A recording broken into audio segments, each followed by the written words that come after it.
Hey, thanks so much for joining us on the Recovery Valve podcast today. We're doing a Riverside stream with Jeremy Jackson. Now, you'll recognize Jeremy when you see him. Well, maybe you won't because he's got this gigantic beard, but he used to run the beaches of Baywatch. He has an incredible story of recovery, 25 years actually. So I want you to sit back and enjoy this episode and just listen to the wise words that Jeremy's going to share.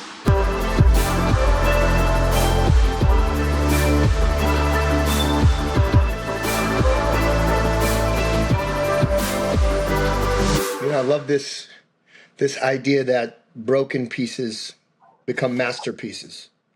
That we go from being the victim to thinking we're the villain to getting victorious, right?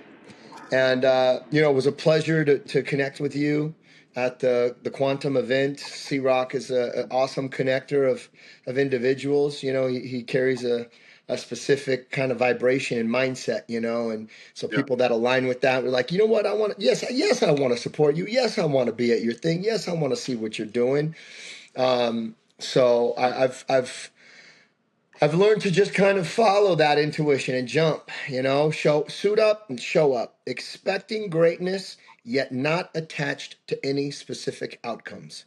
Because if I don't show up, I'm not going to know what goes on, and for years, the right opportunity, when it's convenient, if it doesn't cost too much money, and who knows what opportunities I missed, right? So it's part of my daily creed that I read to myself every morning. And one of the little chunks in there is, I suit up, I show up. I expect greatness, yet release any specific outcomes. How long have you been doing that? How long have you been reading that creed to yourself? I've been doing that for a little more than the last 6 months. Okay. So, and I'd love to talk more about it. We create what's called a manifesto, right? And so I read the manifesto for, maybe I've been doing it longer. So I read the manifesto for about 4 months every morning until I had it memorized. And then I just started repeating it to myself before I'd go to bed. And then I shortened it into a daily creed, which is basically the meat and potatoes of the gist of the manifesto. And for me, there's become this realization that, oh yeah, I'm like we're all kind of just like a boat at sea or a plane in the sky. And it's like, how often do I veer just a couple degrees off my flight path? I don't even realize it. I got these things that I want and I need, but I'm not sure of the pathway. And so I just get lost a little bit. And, a little bit of lost can cost us so much, right? So just like a plane or a ship at sea, I got a flight path. I'm reminding my heart, I'm reminding my internal guiding system of not specific material world things, but specific senses that I want to have, specific interactions that I prefer, specific feelings that I want to lean into. And so I believe when I'm rightly situated internally, then the stuff and the things, the places and the people just seem to be more magic, right? Seem to be more divinely guided. And it's a great practice we can chat about, but it sounds like you're a very spiritual person, Jeremy. I mean, it's my belief that everybody is. It's my belief that we're not human beings, we're spiritual beings. That every human being on the face of the planet is born with approximately, and you can Google this, I don't know if you already know this, but it's a great thing for people to know that don't know, that every human being is born with between 35 to 37 trillion cells in their body. 35 to 37 trillion cells. And every cell in the human body, medically proven, scientifically documented, has about 7 millivolts of electricity.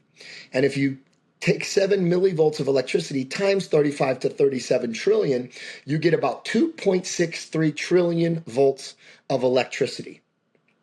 So every human being on the planet has about 2.63 trillion volts of electricity. Now, just for perspective, a bolt of lightning is 1 billion volts. So we're talking that every human being has about 2,000 lightning bolts worth of power in their body.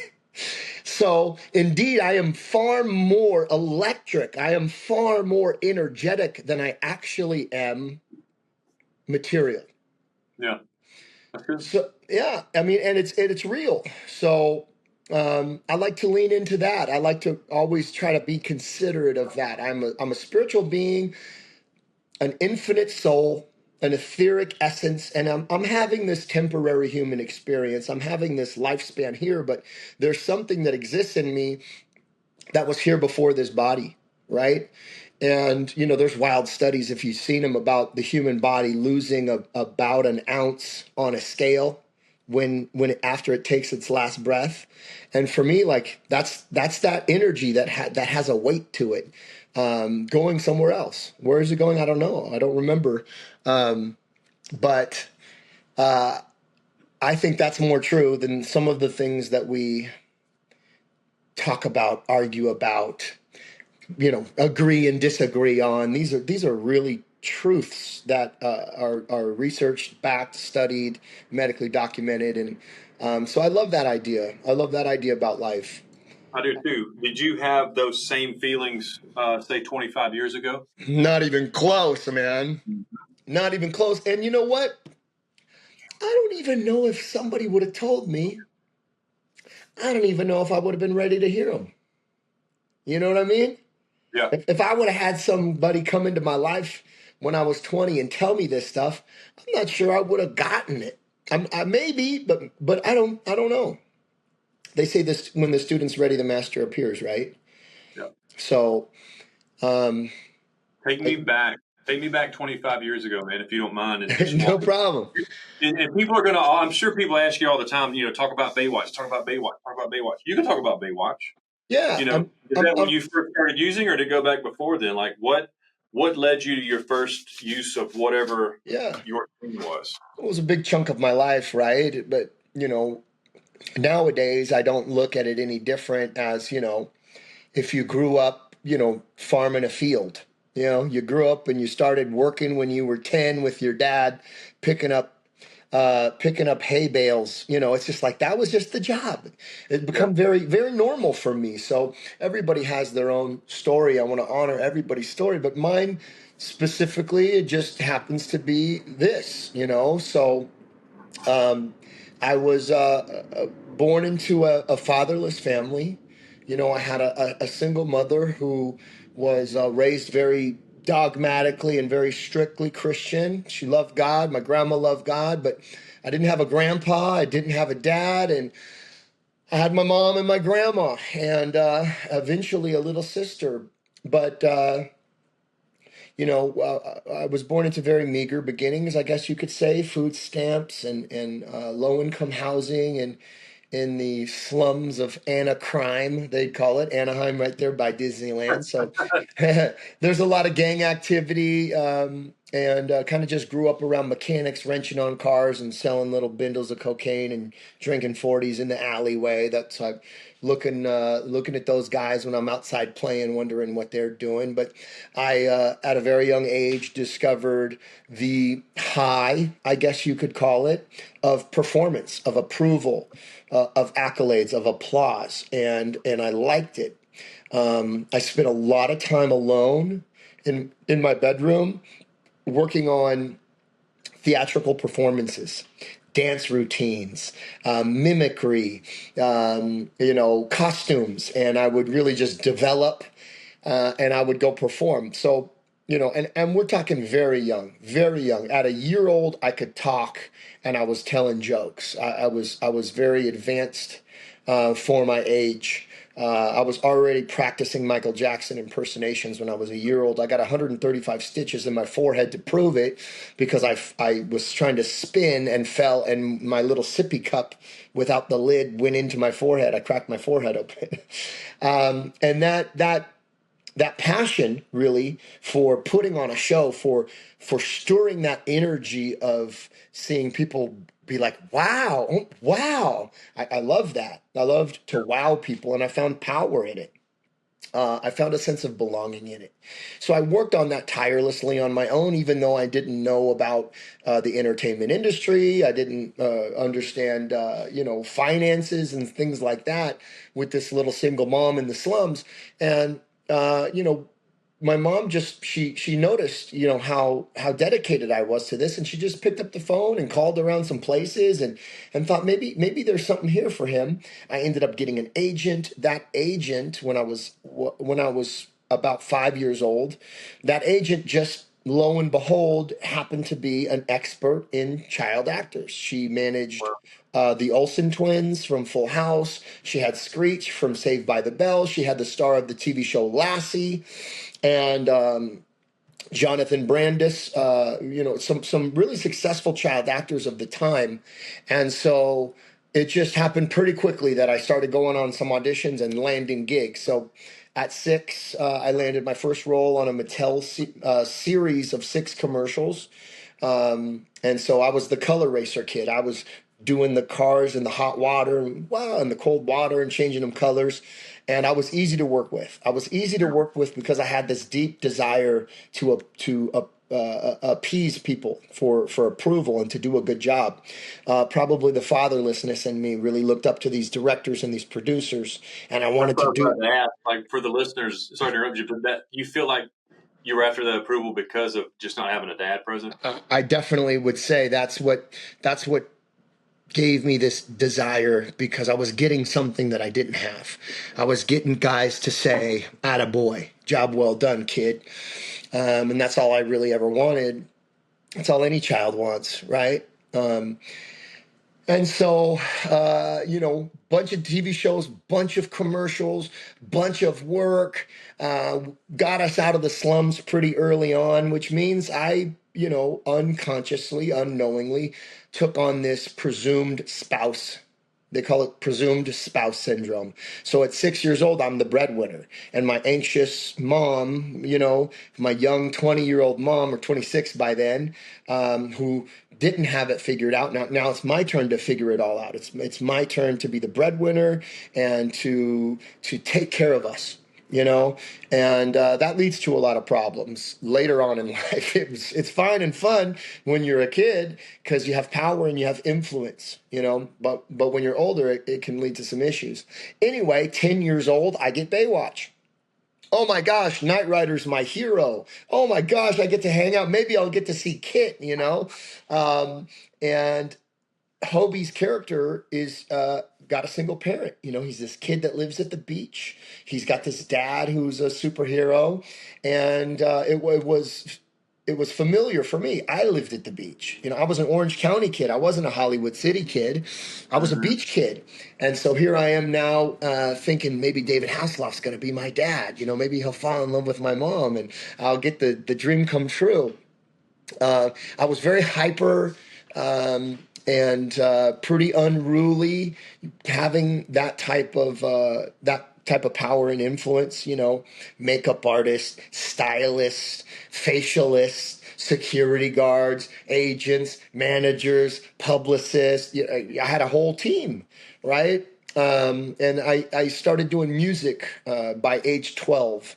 So at 12 years old, I released my first single. It debuted at number 3 on the Billboard charts in Holland. It became the Dutch soccer team Ajax national anthem. And before you know it, I'm on stage with the Eurythmics, Right Said Fred, I'm Too Sexy. You remember those guys? Yeah. Too Sexy. Oh, yeah. I'm 46, bro. I know exactly. Yeah. That's the scary part. Two Unlimited, they play them at all the basketball games. I'm up on stage with these huge stars, and I'm literally living my dream, my absolute dream. I had seen it in my head years before it came true, and that was a wild ride.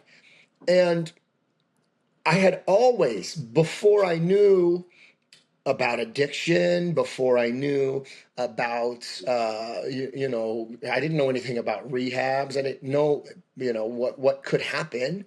My mom always told me not to stay away from that stuff. But when she would tell me to stay away from that stuff, I always felt like I was being kept away from something that was going to be fun.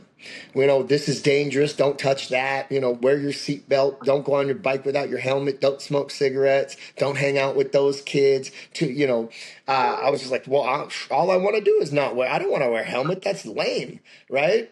I'm fine. I'm not gonna get. Anyway, I ended up really just chasing all the stuff I wasn't supposed to do. Hanging out with the older kids, but I always had that desire. I always had that craving to go out and try that stuff, to become my own man, right? To set my own rules. Little did I know that it was going to get its hooks in me and completely take over my focus, completely take over my drive, completely take over my wants and my needs. I had no idea. I got pretty heavily involved with pretty much daily use of cocaine by the age of 16. 12, I'm smoking cigarettes, I'm drinking 13, I'm smoking weed at like 13, 14. I'm drinking beers and getting drunk at 14, 15, 16. 16, I kind of discover cocaine. Now weed and booze is less important to me. And cocaine is like the thing, and some ecstasy. But, I'm partying, and I'm partying so hard that it's like I'm filming in the summer for 3 months. I'm putting my best face on. But, come wrap when we end in October or whatever it was, September, we'd film the hottest seasons in summer for Baywatch. But as soon as that wrapped, it's now I got the money and the limos and the nightclubs and the parties, and I'm the guy with buying the kegers, and let's go full bore. And it wasn't until I met a girl when I was 18, a beautiful, talented, amazing, powerful, influential woman who, she carried that same power that I did. She had that same confidence and that same drive and that same talent. And she just said, hey, try some of this. It's candy. I had no idea what she was talking about. What is candy? She said, it's like crystal. I'm like, I do not know what crystal is either. And so I'm talking to my buddies. I ran out of cocaine. I'm like, what is crystal, dude? She wants me to do this crystal with it. And they're like, dude, like meth. And I'm like, what? Like meth? Like I'm gonna like the stuff people do in trailer parks with no teeth? No, thank you. That's a poor man's drug. I'm a connoisseur. I'm a bougie cocaine addict. yeah, dude. I'm doing cocaine in the nicest bathrooms of mansion parties, hanging out with playmates. But I ran out, and I started to feel like trash. So I tried a little bit of this stuff, and that really began a run from 18 years old to 20 of every day smoking crystal meth, and the people that do that are criminals. They're thieves, they're drug dealers, they're prostitutes, they're all wayward souls. I mean, you're not going to find somebody that's doing that drug who has their stuff together. And if they've been doing it for any period of time, and every once in a while you find somebody who kind of just started, but they're losing everything slowly. And I was that person. I was that person who had the opportunity to be driving Lamborghinis, had the opportunity to be dating supermodels, had the opportunity to be traveling the world, doing music. And once that drug got a hold of me, there was no I'll stop for the winter. I'll clean my act up. I'll stop for the summer. And I'll do my work, and then I'll go party again. It was just like, tomorrow, and I can't show up to work. I'm too scared. I look terrible. I feel insane.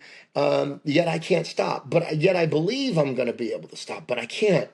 And so really, I watched my life slip through my hands like sand, and rather than take any kind of ownership, rather than ask for help, rather than break down emotionally, spiritually. I had already broken down physically, but rather than break down and ask for help, I just started playing the blame game. I started saying, well, Baywatch, is just all about boobs now, and you guys don't really care about quality storylines. And you know what? Being underpaid anyway. I got the most fans, and I'm doing music, and I got movie offers, and screw you guys. It's your fault.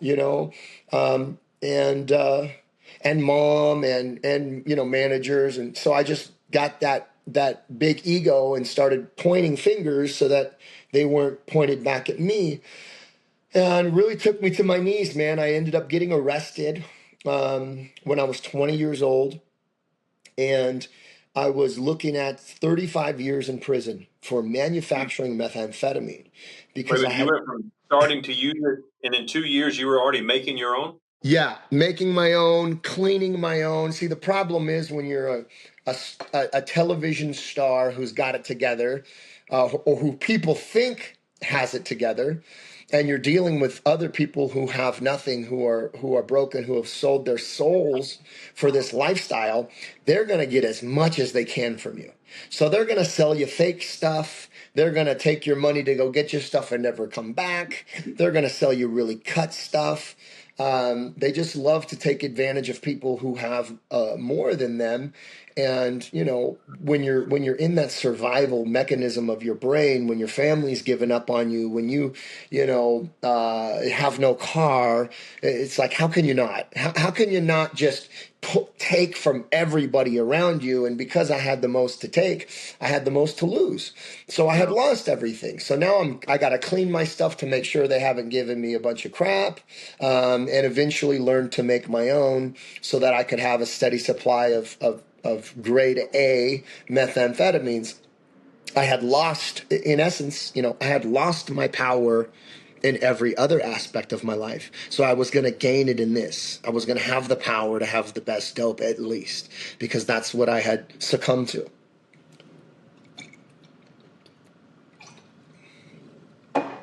That's a big chug of that sparkling water. Yeah. All that Pellegrino, boy, you can turn that in back.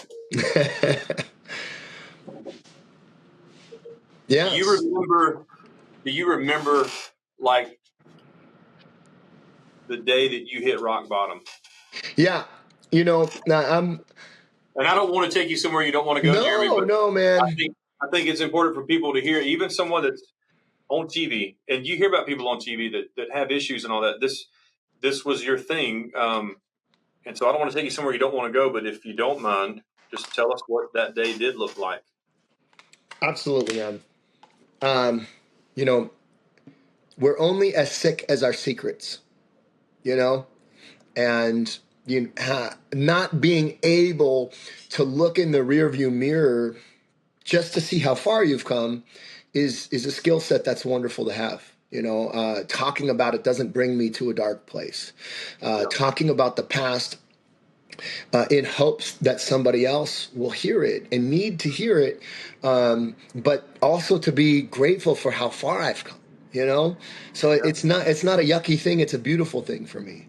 And although I wouldn't say I'm a firm believer in rock bottoms, only because I've had so many. I've had so many of those moments where I've said, this is it. Oh my God, I've got to stop. It's so horrible. I'm broken. And done it again. And done it again.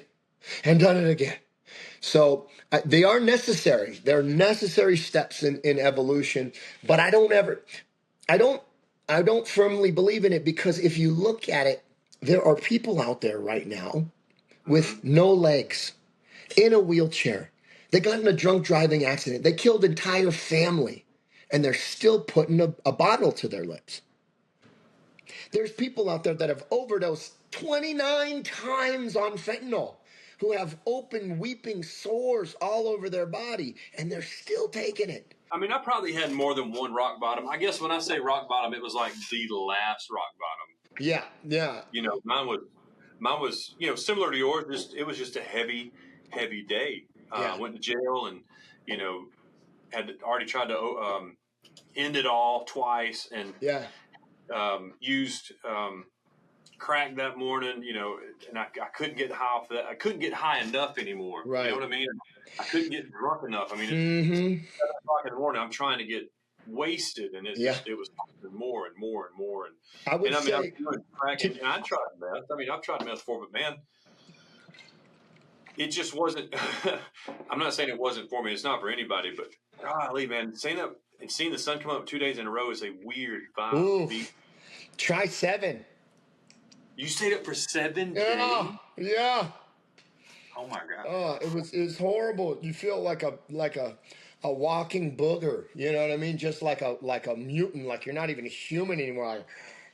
Like a zombie. But I guess what I would come back to on this rock bottom idea, I think the important thing to keep in mind is that a rock bottom is not an end. Rock bottom is a beginning. Because if the work doesn't take place from that, you'll have another bottom and another. Yes, people will get hung up and be like, okay, it's bad enough. I'm done. I'm just not going to go back. But there must be an evolutionary process post rock bottom in order to change, But, my last rock bottom is it's less wowing of a story. It was just really this deep fear of continuing of going back, this sense of confusion and heartache and bewilderment. Really, I was just emotionally so scared of continuing to live in ways that were less than I knew were meant for me. And that was the last one. But the first one was on that day when I was 20 years old.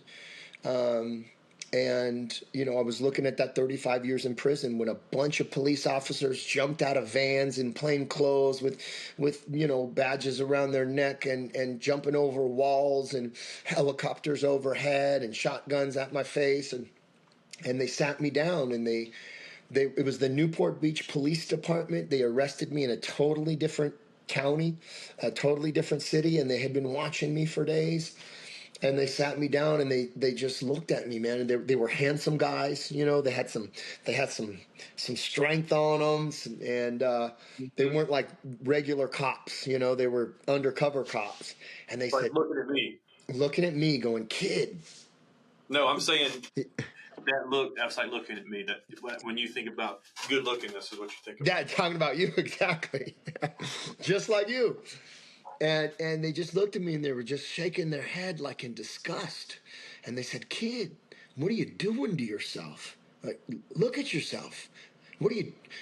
And it was just, it broke me, man. And it actually made me pause and stop and think. And I was like, I don't know, what am I doing?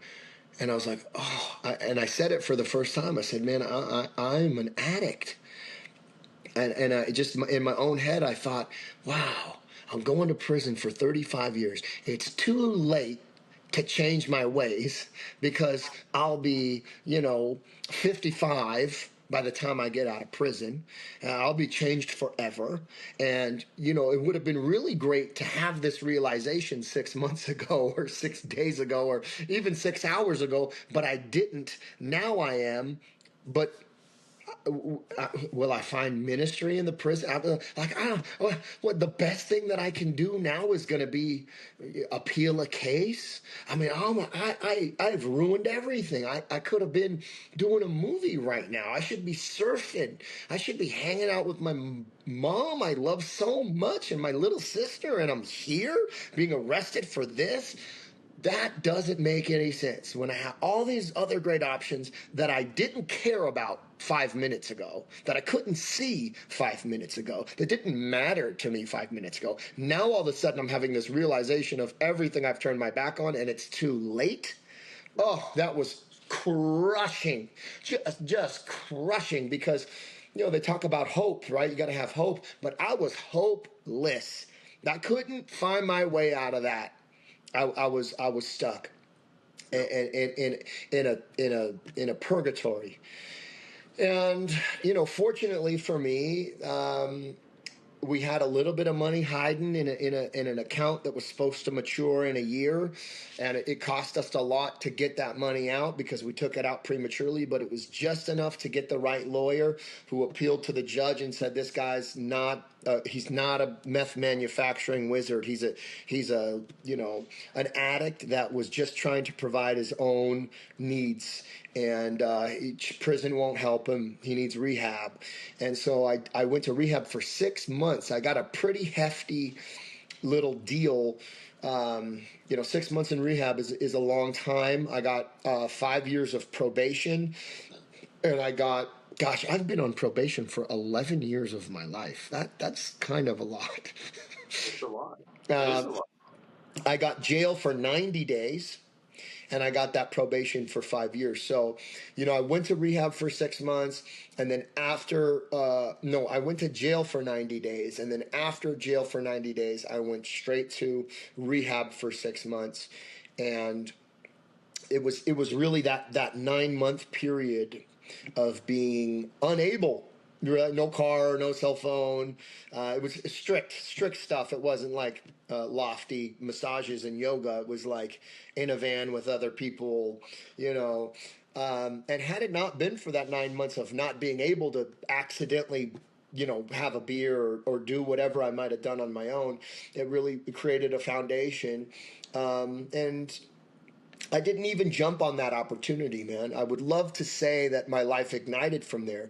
But from there, I spent about a year in bed in a deep depression after that.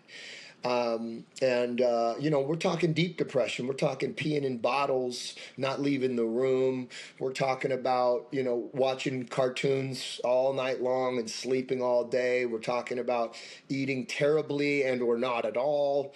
And so after I came out of that funk, I had 19 months I hadn't gotten loaded, but I was miserable, and I was scared because in that miserable state, going outside or hanging out with people, I'm for sure going to find trouble. How does a miserable person not align with other miserable people? How does a miserable person not get past a joint and say, this might help?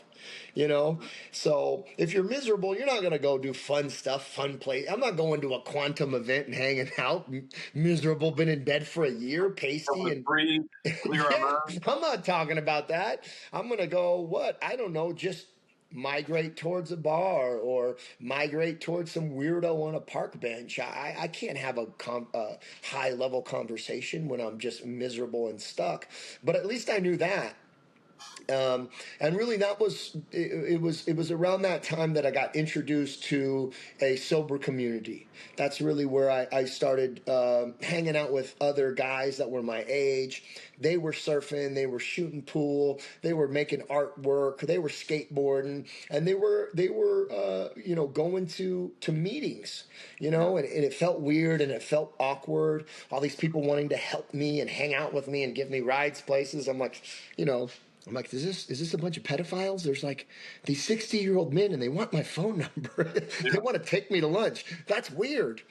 But it ended up being a huge saving grace and teaching me so much about myself through, different reading and different journaling practices and just kind of getting honest and then realizing that I wasn't alone.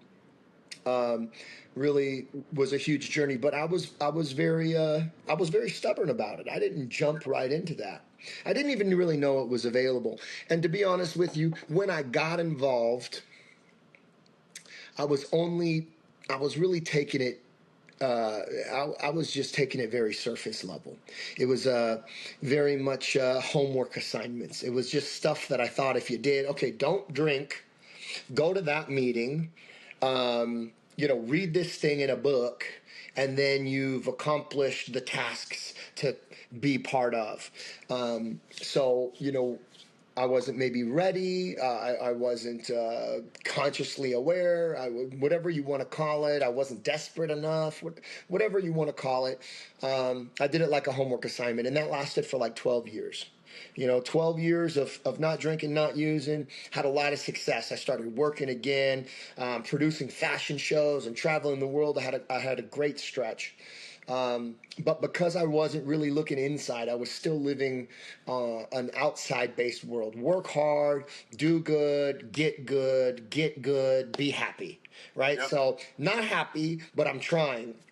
Not grateful, but if I get this next thing, I'll be grateful. If the car is nicer, if the house is bigger, if the chick is hotter, maybe married, maybe I need a dog. I do what can I do? What can I do to fit in? What can I do to feel a part of? What can I do to feel whole? What can I get? How do I have to act? How do I have to be? And 12 years into doing that rigmarole is exhausting, man. I'm essentially a victim to the material realm. I'm bouncing around the world like a pinball, just trying to find a home all over again. So that didn't last, and I did the thing again. I thought it had been 12 years, a couple glasses of wine. I'm on vacation. I'm in Maui. I have, high paying clients. I'm mentoring hedge fund managers and CEOs, and I'm training celebrities, and I'm really kind of this coach now. There's no way a couple glasses of wine will ruin all that. And if I get out of hand, I'll just stop again. And so, I went down the whole rabbit hole again, man. I went down the rabbit hole again. And, now being, again, completely clean and sober for the last 5 years has been a very different adventure, man. A very different experience. And, What did you do different this last 5 years that gave you the happiness that you didn't have? Yeah. Right. Because it sounds like those years in, let's just say on the wagon, maybe. Yeah. Sounded like you still had sadness or still seeking after some kind of connection, just like when you talked about being young, when you first got into the Mattel and the Baywatch and all that. You were seeking approval and attention, and it sounds like you still had that same feeling. You're trying to fill that void, even in recovery. Yes. Which people need to hear that, because everybody needs to know that recovery is beautiful. But you've got to do a certain amount of work, and you get not only check boxes, but you got to start working on you, and you can't get that unless you do these things that you're talking about now, right? Yeah. I believe it's a big issue in this recovery world, and this transcendence of who I used to be to this new thing, and it's all too common, this very problem. And that problem is that when we get sober, we tend to try to do the same things harder or smarter. Mm-hmm. Right? I just gotta be nicer. That's it. If I'm just nicer. Don't yell at people. Just be really kind, right? But I'm still trying to do the same things, just in a different way. I'm still chasing the same ideas I've always had, without there's scaffolding between these levels, right? New scaffolding, and sure, the fundamental ideas don't change, right? Place to live, vehicle to drive, job to have, spiritual practice, like those are those things. But there's new connections that need to be made, and that's why we're tapping into the energy, right? Inner God, inner gratitude, inner growth, inner gangster, inner genius, inner guru. And the real answers, the capital T truth, right? The capital T truth, the truth that sets you free. They're already in us all. The problem is we have fears, we have anxieties, and we got perspectives that have been built up over years of life, years of data collected. And that data must be dumped. It must be let go of somehow to have this open mind for a new experience. I like this silly phrase that, the mind is like a parachute. It works best when it's open. Mm-hmm. And the thing is, I don't even know I have a closed mind. I've never heard that before. That's really cool. And you're right. Right? And the thing is, most of us, we don't even know our mind is closed. We have these preferences and these designs and these specific wants and needs that we're attached to. You know, we get into some kind of Buddhist stuff when attachment is the root of all human suffering. And we also get into some quantum mentality here, that this quantum leap, this thing that we need to do to go from where we are to somewhere totally different, is very scary. And, you know, it also brings it into a lot of neuroscience, you know, and neuroscientists will say that the human nervous system will always choose a familiar hell over an unfamiliar heaven. So these pathways that we've created, these ideas about life, these ideas about God, these ideas about others, these ideas about recovery, what we think we know and what we think we need is indeed based on our past experience. Where else would it come from? Right? So Yeah. where could it come? In the void, the nothingness, the darkness? Like, I don't have access to that. So if I'm making decisions today based on my past experience, and this is especially important for addicts because we have traumas, man. We have, you know, these hard upbringings, or this sexual trauma, or these relationships that, you know, we're always in a fight, or we're hiding, or we're cheating, or we're stealing, or we're manipulating. And so these railroad tracks, essentially, or pathways in the mind, have been carved really deeply. And what happens is, unconsciously, without our permission, we tend to lean back into them. But we want to be back in that same pathway because it's comfortable, because it's familiar.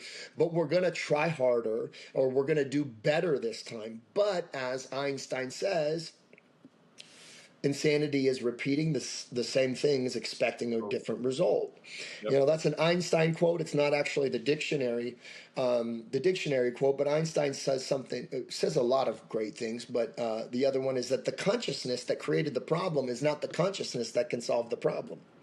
So if I'm consciously aware of the same stuff that I was last year when I was drinking, I wasn't drinking last year, but, you know, okay, 10 years ago, right? But for a lot of people that are just getting sober, their ideas are based in yesterday, right? Or last month, and they got 30 days, and it's like, why? I'm just not inspired. I'm not activated. I don't feel like I'm, you know, ripping off an itchy sweater. Like, we get sober because we want to tear off that horrible sweater. Like, it's choking me. It's too tight. Cartoons at nighttime. It doesn't. Yeah. So what do?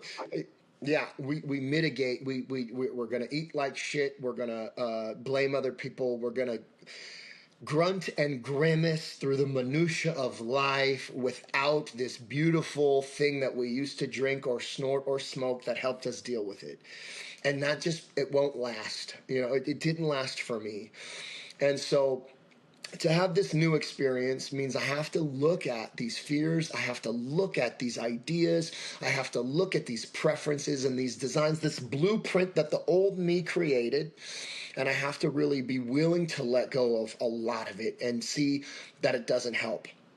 And I use this analogy all the time. How long, Mr. Kennedy, how long would you return to your toaster in the morning? You have 30 minutes to get out of the house. 10 minutes of that is to shower, shave. 10 minutes of that is to collect your belongings. And 10 minutes is to make your breakfast. But this toaster takes 20 minutes to toast your toast. How long would you hold on to that toaster? I'm done on day one. Amazon Prime, dude. You can get a new toaster same day, next day, right? Use your points. It's free. You got a free toaster. This toaster works in 30 seconds. You celebrate it. You love it. You're like, oh, it's just such a breeze. Oh my gosh, I got 9 extra minutes. This toaster.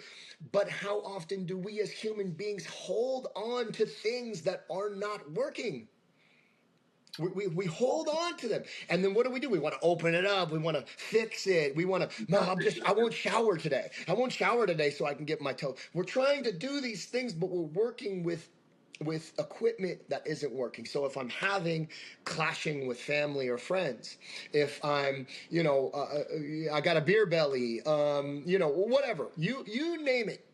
Getting angry at traffic, you name it, anything that robs you of that joy, of your gratitude, it's an item in stock that is no longer usable.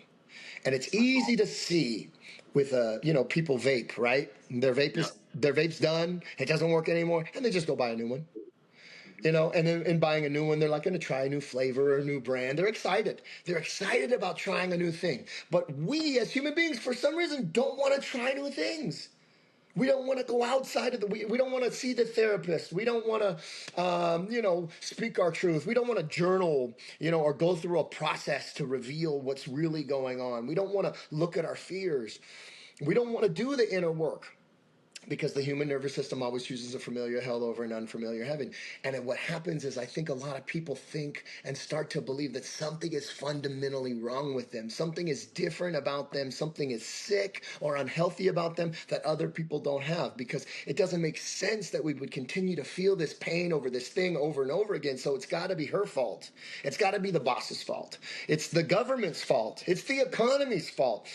And if you are an addict, my true belief is that 90% of the world's population can grunt, huff, puff, and get pissy about the government and the economy and their parking spot getting taken. But if you're an addict, that stuff will kill you. You will go back to a drink if you continue to hate life. So let's look at these things as opportunities to heal. Let's look at these things as opportunities to take deep dives. And you know what? You might suffer for a few months, but the Greeks call it Magna Carta, or the great suffering, the Felix Culpa, the great suffering that is really providing an opportunity for you not to suffer more, not to try to do it different, but to look at that suffering and see what it's showing you. See what it's showing you about you. So the other way to say this is, put your microscope away and take out your mirror. Put your microscope away and take out your mirror. Look at yourself. Why do I get like this? Well, I get like this because I don't feel heard. They're not hearing me. Okay, well, why don't you feel like they're hearing you? Because they just don't pay attention. Well, why don't you not want to be paid attention to? This is like a conversation everybody can have with themselves. I want to be paid attention to, because if they're not paying attention to me, that makes me feel like I don't matter. Okay, well, why do you not want to matter? Well, if I feel like if I don't matter, then what's the point in life? And everybody can come up with their own stuff, right? Well, why are you worried that there's no point in life? Well, I'm worried about no point in life because if there's no point in life, I'll give up. And then, well, why are you scared to give up? Why do you not want to give up? What's wrong with giving up? Well, if I give up, then I might drink again, or stay home and pee in bottles, and watch cartoons. Well, what's so bad about that? Well, because then I'll hate myself again. Oh, okay. So you're not frustrated at people who don't listen to you. You don't really need to feel heard, and you're not actually scared of not mattering. What you're scared of is being miserable. But you see, when you're mad at people for not listening to you, you're miserable, right? Yeah. So the very thing you're afraid of, you're recreating in your life, and you don't see it in the moment. You just want to prevent yourself from being miserable. So maybe let's find something you can do when people aren't listening to you. Like, I don't know, we're just taking an analogy at the workplace, right? I got these coworkers and they don't listen to me. Like, everybody's in the story. It's, the coworker's not listening to me.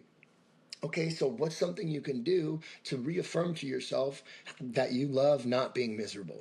Oh, here's an opportunity to not be miserable. All these guys, let those guys be dorks. I'm going to go do something I can do. What can you do? Using the hardships as opportunities to look within and get free. It takes discipline. It takes consistency. It takes repetition. But the movement that happens is wild. And I believe that this wildness, this movement, this excitement for change and progress is definitely the key to hang on to sobriety. But I think is the answer for all human beings, really. However, we, as people who have like to go down a pretty hardcore road. I think it's fundamentally, monumentally important for us. And that's just to come all the way back around. That's what's changed in these last 5 years. I've stopped looking outside of myself and I've started looking inside of myself. And I found that scared little boy. I found that boy that needs approval. I found that boy with that anxious mother who attracts other anxious women, who, wants to go out and prove he's a man. And I've become a man on my own. And those relationships are starting to change. My interactions are starting to change because I've given myself permission to look at that stuff and decide that it's like an old toaster. It doesn't work anymore. I prefer to get a new one, a new sense of self, a new practice, a new perspective, a new tool. It's a new thing. Depends on how you want to try it. I'm going to say, hey, you guys are really frustrating me right now. I'm not feeling heard. See how that goes. And if they're still too frustrating at work, they still can't hear you, then I'm going to go do something. I'm going to go do another project. There's all kinds of different ways you can skin the cat, but it's important to be solution oriented. In essence, the solution to the problem is in the solution. It's not in the problem. And that's just, that's what I was trying to do at the event. I'm going to come in and we're going to start this just by expressing our feelings. Your process is sacred and important. Everybody's process is sacred and important. Nobody's less than, nobody's more than. We're all just here, spiritual beings, having a human experience. Let's observe one another. Let's give one another permission to be and feel, and let's breathe just like we all need to anyway, as a unit, as a pack. And then, you saw what happens. People, the nervous system settles down, man, and you're no longer running on old programs. You get to be open to the present moment. It's beautiful and powerful. No, let me tell you something about that time that we hung out with. Okay, first of all, let me say this. Everything you just said was really, really good. It was really powerful. I saw myself as you were talking, because when you talk about addiction, that's a hard thing to talk about. You get into addiction because you have some kind of a trauma. Yeah. And then all the addiction you're in, that's a trauma for, you had to think back to and relive when you get into recovery. But it's like we hit ourselves in the head with a hammer to get rid of a headache. The trauma is the headache, and then we drink on top of it. It's like, that made it worse. Yeah. I can totally relate to that, because I think back to, the time that I was in my addiction for 15 years, and it was some of the scariest times of my life. I'm so glad I'm not in it, today, but it caused trauma that I have to deal with now. Yeah. Which is hard to process sometimes, even 15 years in. Absolutely, man. Because the conversations like this, or being at the event with you, was crucial, because here's what I want people to hear as they listen to this podcast. I've learned how to, and I know this is out there for some people. Some people won't get it, but they need to. When I was in treatment, we were taught how to meditate and how to breathe, and I don't do that enough. And when I was with you reminded me that this is super important. Like, just like I set aside time to pray, or like get closer to God as I understand Him. We're all in process forever. I need to work that into my process. Absolutely. Because it helps us, just like you said earlier, like, you've got to dump that data. Yeah. And that helped to dump that data. You even said that you were able to do it for, I can't remember how many minutes. 72 minutes straight on a breathing trip. Like, that's incredible. And some people look at it and are like, what are they talking about? Yeah. So let me just set the tone. We were all in this room. Mm-hmm. Jeremy came in and taught us how to breathe in for 1 minute straight. We breathe in, we breathe out, breathe in, breathe out. Yeah, am I saying that right, Jeremy? Yeah. And then, we just kind of just decompressed. I mean, I was nervous about being there. I didn't know one person in that space. It was tough. Yeah. And to be able to try to make an impact, it's something that I want to do in recovery. And you have to try so many different things, and people need to know that too, that when you are walking in recovery, you have to throw a lot of stuff at the wall. Not everything. Oh yeah. See what sticks. Absolutely. Curveballs. And, just like before this podcast started. It didn't go the way that I wanted, but it still happened. We still fixed the toaster. Absolutely. Yeah, we got a new one. We tried another app. We made it work. Is it ideal? No. Is it going to be fine? Yeah, it's totally fine. And that's just the way life's got to be sometimes. Even in recovery, people will hear this and they'll understand. Like, they'll listen to your story and understand that this dude was on TV, still is on TV, worked with people, has clients. But one thing you told me when you and I connected is you feel called to be back in this ministry of recovery. I think that's important. Yeah. I think it's really important. Not only does it help you, but man, you're going to help so many people just by, leveling the playing field. I say sometimes just to let them see that Jeremy Jackson from Hollywood, California, or where did you say you were from again? Orange County. But yeah, I get it. For anybody that doesn't live in California, everywhere is LA. Everywhere is Hollywood. Yeah. It's all good. When I was in LA, I went to Orange County. I was with some friends in San Clemente. Oh, yeah. Beautiful. Beautiful. Yeah. I would love to live there. But you can have LA, bro. I mean, I cannot handle it. I agree. Yep. But man, let me ask you this before we close. If you were talking to Jeremy from 25 years ago, because there could be a Jeremy out there now that's maybe they're just getting into recovery and they're still in that bedroom, they're watching cartoons all night long. There's a lot that you've learned over 25 years, but if you could give somebody one lesson to take home, and it's simple, this is where you can start, whether it's going to meetings, like you said, for you, it was connecting with the 60-years that were kind of stalking you, wanting to give you a ride. What would be the one thing you would say to encourage guy or girl? This is what you need to just try, or this is what you need to do as you walk in this new time in recovery.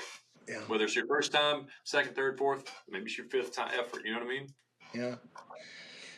Well, I live and die by a certain set of mantras, and I'll share them with you, because keeping it simple, it can be very effective.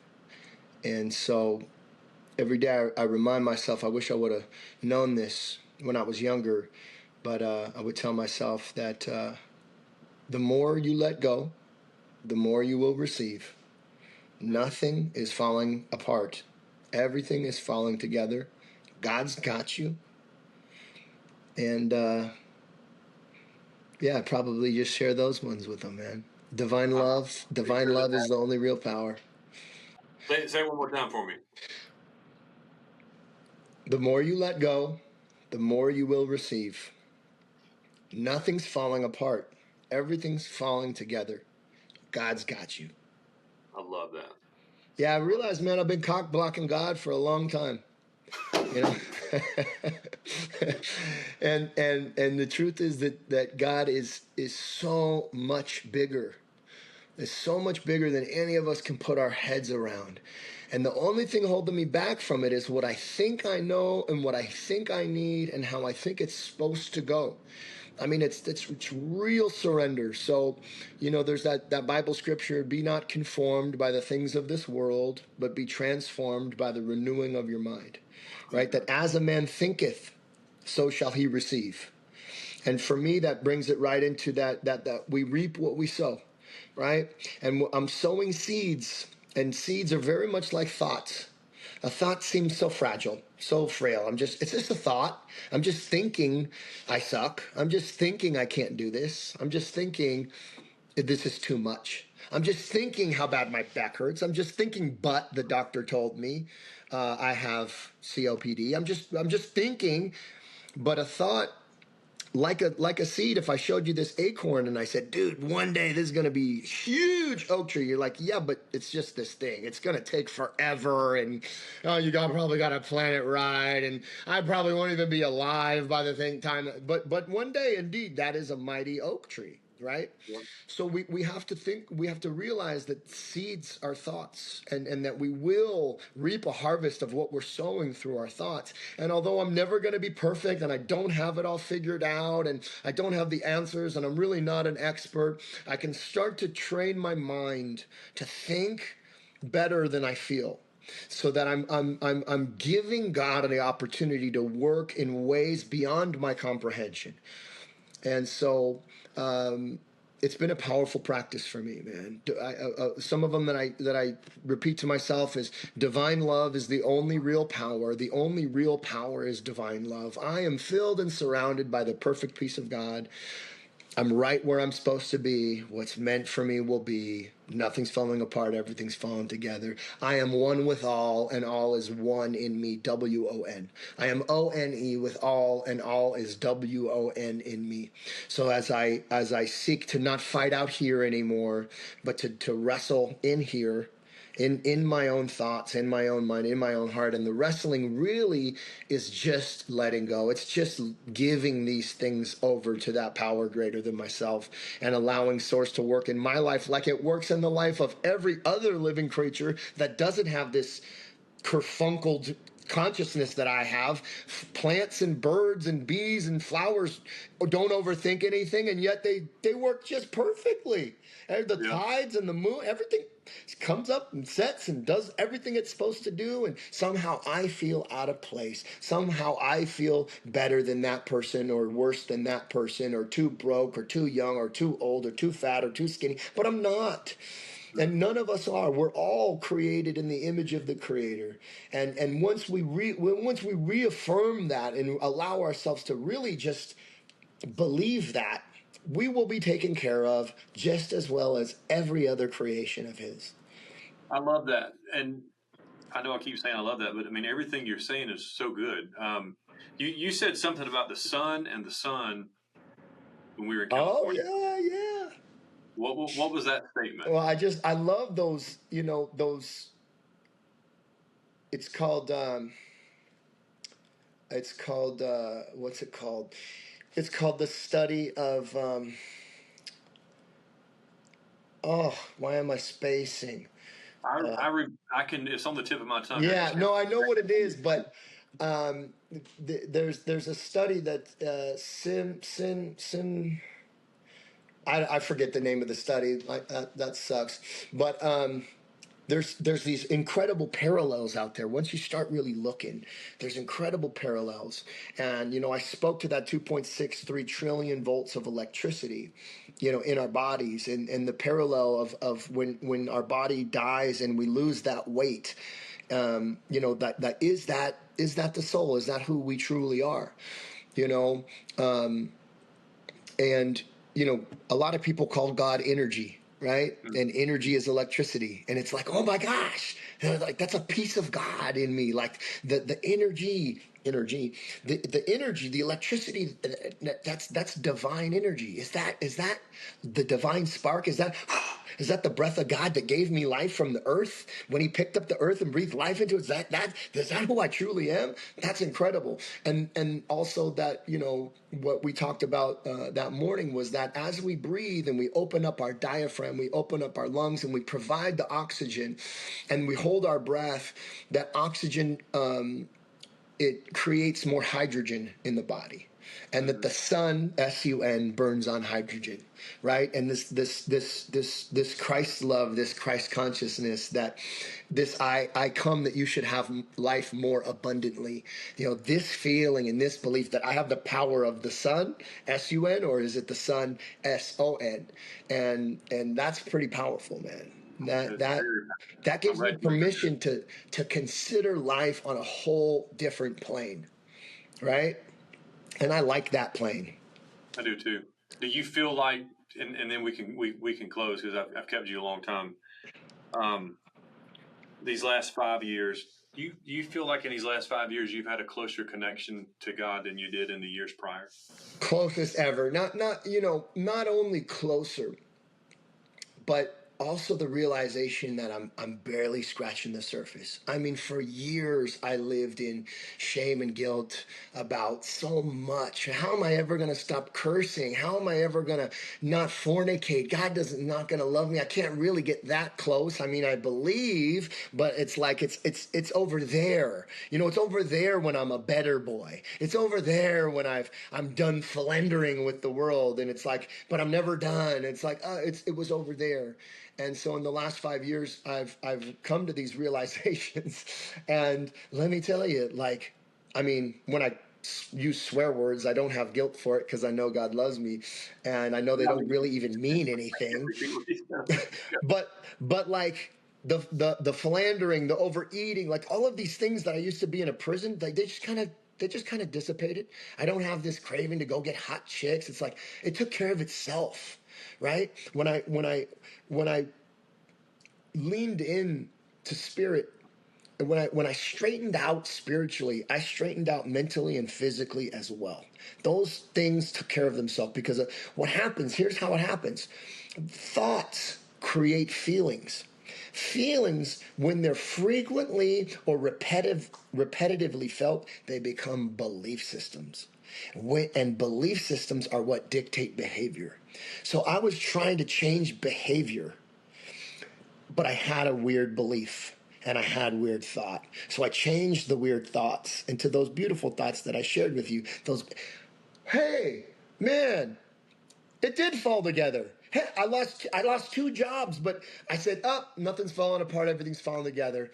God's got me. And then I gained 4. Whoa, it works. This really works. It came back to me. Or I lost 2 jobs. I'm not going to be able to make it. And it's like, wait a minute. No, it's fine. I can just pull back $10 a month here. I'm going to cancel that subscription. Oh, it was all fine. I was about to throw the baby out with the bathwater. I was about to get all anxious. So I just replaced with consistent new thoughts. Those new thoughts created new feelings. Those new feelings I kept disciplined working with, they became belief systems. And now I'm not chasing tail. It took care of itself. I don't even have to think about it. It happens naturally. So although I do feel... what's that? Some people call that faith too.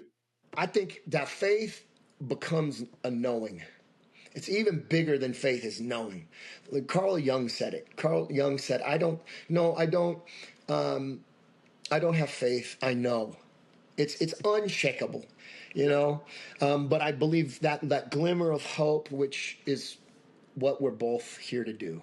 Right? We're both here to hopefully give somebody a glimmer of hope, because that glimmer of hope will become faith, and that faith will become a deep knowing, a fundamental truth, an intrinsic value that nobody can take away. And when you know that stuff, that is when you have your dominance. That's when you have your dominion over the beasts of the land, the fowl of the air, and the fish of the deep, because the fish of the deep represent the unseen sustenance that's hidden to the naked eye. We look at the ocean surface, and we never deny that there's orcas and sharks and starfish and treasures, but we can't see them.